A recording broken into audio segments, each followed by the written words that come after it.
Salam kerahiman. Hari ini 16 Januari kita akan baca lanjutan dari yang kemarin ya. 367b dan 528. Kita mulai dalam nama Bapa dan Putra dan Roh Kudus. Amin. 367b. Maka aku berpaling kepadamu, hei kamu jiwa-jiwa pilihan. Apakah kamu juga akan gagal memahami kasih hatiku?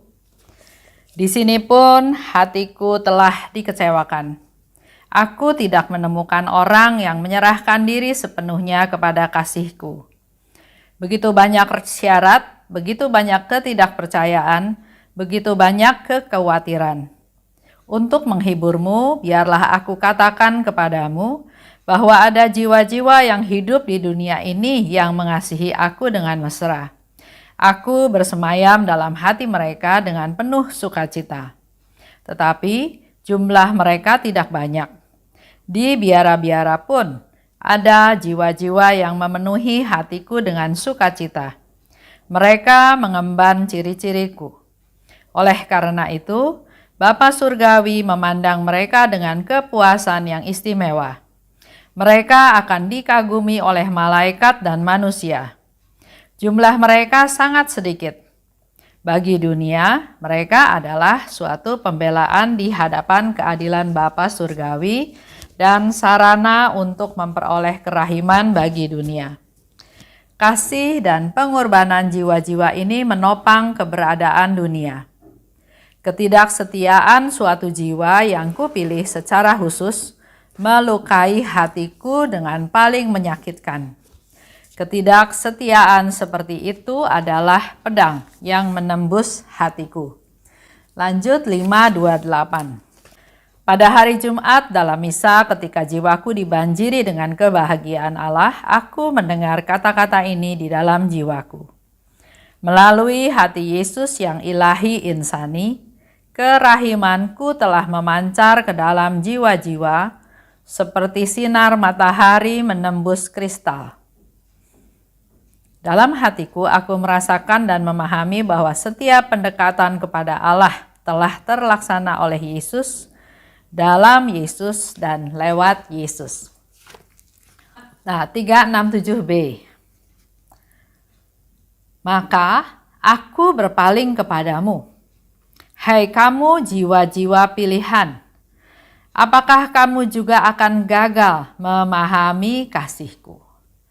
Ini suatu sapaan, suatu teguran yang Yesus ungkapkan kepada jiwa-jiwa terpilih. Apakah engkau juga akan gagal memahami kasihku? Jiwa-jiwa pilihan itu adalah jiwa yang tidak menonjolkan diri dalam bidang apapun. Biasanya jiwa pilihan itu adalah jiwa yang papa, yang paling lemah, yang paling sederhana. Jiwa-jiwa tersebut dipilih Tuhan untuk jadi alatnya, untuk karyanya yang paling besar. Jadi memang Tuhan memilih jiwa-jiwa yang papa, yang lemah, yang gak berdaya, justru untuk melakukan karya-karya Tuhan yang besar, yang luar biasa. Karya-karya besar dilakukan oleh jiwa yang paling tidak mampu melaksanakannya. Sebab hanya dengan cara ini, karya Allah dinyatakan sebagaimana adanya, yaitu sebagai karya Allah. Contoh ya, kalau kita jago masak, bikin masakan apa aja enak, kita masak enak, nggak kelihatan karya Allahnya. Tapi kalau orang itu nggak bisa masak, sama sekali nggak bisa masak, memang tidak bisa masak, dan tiba-tiba dia masak dan masaknya enak sekali, kelihatan ya, ada sesuatu yang membantu dia, yang menolong dia, yang membuat dia dari tidak mampu menjadi mampu. Itulah kerjanya Tuhan. Tuhan bekerja di orang-orang yang sederhana, yang papa, yang tidak berdaya, dan hasil kerjanya, hasil karyanya adalah karya yang luar biasa yang untuk membuktikan bahwa memang karya itu karya Allah, bukan karya manusia. Jadi, jiwa pilihan adalah jiwa yang dipanggil untuk mewujudkan suatu karya besar Allah. Justru kepapaan jiwa pilihan itu jadi bukti paling kuat bahwa ini bukan karyanya tapi karya Allah. Kalau kita refleksi, kita masuk ke dalam kehidupan kita masing-masing, dalam keluarga kita masing-masing, Tuhan juga bisa pakai kita untuk berkarya untuk karya Allah yang besar. Di mana keluarga yang tadinya berantakan, yang egois, yang mau menang sendiri, dengan karya Allah, maka keluarga itu dapat menjadi rukun, dapat menjadi bersatu, dapat menjadi solid.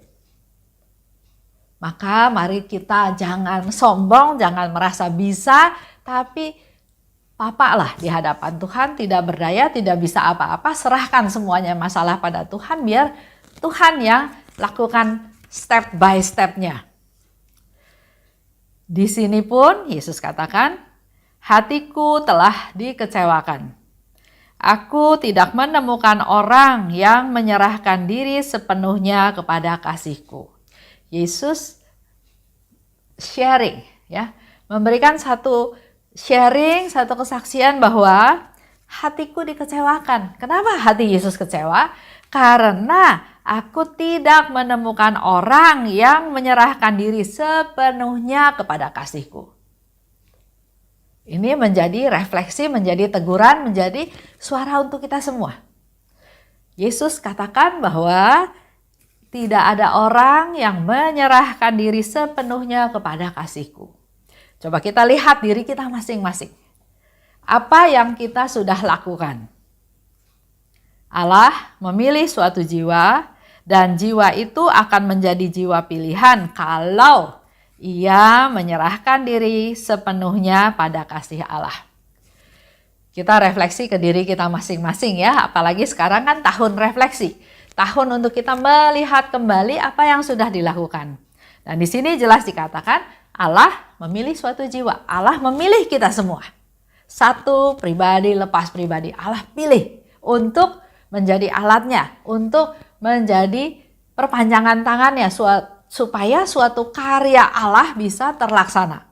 Tapi kita baru jadi orang pilihannya. Baru jadi jiwa pilihannya kalau kita menyerahkan diri sepenuhnya pada kasih Allah. Kalau kita sudah menyerahkan diri sepenuhnya pada kasih Allah, maka kita menjadi jiwa-jiwa pilihan. Manusia menyerahkan diri, maka kasih Allah akan terus mengalir di dalamnya. Itulah tujuannya. Jadi kita perlu menyerahkan diri pada Tuhan supaya Tuhan dengan leluasa mengalirkan terus kasih-Nya. Menyerahkan diri untuk makin mencintai dan dicintai Allah. Dikatakan lebih lanjut, begitu banyak rahmat, begitu banyak syarat, begitu banyak ketidakpercayaan, begitu banyak kekhawatiran. Kita yang dipanggil sama Tuhan, yang dipilih sama Tuhan, sering menolak dalam tanda kutip ya. Karena kita banyak dibebani oleh kekhawatiran, ketidakpercayaan. Masa sih Tuhan karya besar itu saya yang kerjakan?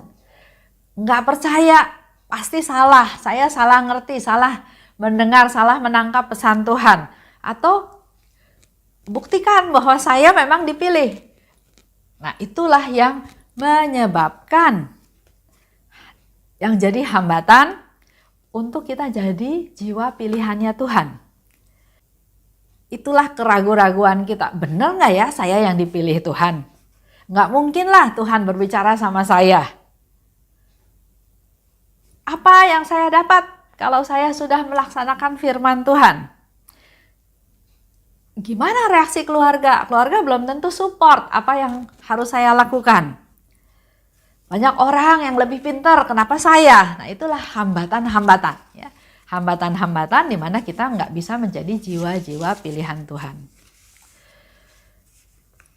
Untuk menghiburmu, biarlah aku katakan kepadamu bahwa ada jiwa-jiwa yang hidup di dunia ini yang mengasihi aku dengan mesra. Yesus menghibur Suster Faustina, mengatakan bahwa ada jiwa-jiwa seperti itu. Dan aku bersemayam dalam hati mereka dengan penuh sukacita, tapi jumlah mereka enggak banyak. Jadi hanya sedikit sekali orang yang benar-benar menyenangkan hati Tuhan. Ini menjadi satu tantangan, satu ladang untuk kita di tahun 2021 ini menyediakan diri untuk bisa di mana Yesus akan bersemayam dengan penuh sukacita dalam diri kita masing-masing. Mereka mengemban ciriku, oleh karena itu Bapa Surgawi memandang mereka dengan kepuasan yang istimewa. Jadi kalau kita melaksanakan apa yang Yesus minta, Bapa Surgawi juga akan melihat, memandang kita dengan kepuasan yang istimewa. Mereka akan dikagumi oleh malaikat dan manusia. Tapi jumlah mereka sangat sedikit. Kembali lagi ya, jumlahnya sangat sedikit. Oleh sebab itu inilah saatnya yang masih Tuhan berikan kepada kita. Kita masih hidup, punya tugas, punya kesempatan untuk menambah jumlah yang sedikit itu menjadi semakin banyak. Bagi dunia, mereka adalah suatu pembelaan di hadapan keadilan Bapa. Keadilan Bapa Surgawi. Dan sarana untuk memperoleh kerahiman bagi dunia. Orang-orang seperti itu ya. Kasih dan pengorbanan jiwa ini menopang keberadaan dunia. Walaupun jumlahnya sedikit, tapi peran mereka adalah menopang keberadaan dunia. Mari ini menjadi kesempatan buat kita juga untuk menjadi penopang dunia ini. Ketidaksetiaan suatu jiwa yang kupilih secara khusus melukai hatiku dengan paling menyakitkan. Kalau Tuhan sudah pilih kita sebagai jiwa-jiwa terpilih, tapi kita nggak setia, nggak taat, maka Yesus katakan engkau melukai hatiku yang paling menyakitkan. Jadi dari sekian banyak kelompok orang-orang dengan jiwa yang terpilih ini, kalau dia melakukan ketidaksetiaan, dialah yang paling menyakitkan Tuhan. Ketidaksetiaan seperti itu adalah pedang yang menembus hatiku. Ini menjadi satu curhat Yesus pada kita semua. Kalau kita enggak setia, itu akan menyakiti hati Yesus. Kalau kita enggak setia, maka itu seperti pedang menembus hatiku, kata Yesus. Pertanyaannya adalah, apakah kita masih mau terus menyakiti Tuhan atau menyenangkan Tuhan? Di situ dengan jelas dikatakan ketidaksetiaan. Jadi mari kita semua bersama-sama berusaha mohon rahmat Tuhan supaya kita menjadi orang-orang yang setia. Itu aja untuk hari ini. Saya tutup ya dengan doa. Dalam nama Bapa dan Putra dan Roh Kudus, amin. Allah Bapa yang Maha Baik, terima kasih atas pengajaran pada hari ini. Kami menjadi tahu bahwa ketidaksetiaan kami yang sering kami lakukan, kami langgar, karena kami anggap itu urusan-urusan kecil, itu perkara-perkara kecil, tapi justru itu yang menyakiti hati Yesus. Ampunilah segala kesalahan kami ya Tuhan. Urapi kami, mampukan kami untuk menjadi orang-orang yang lebih setia.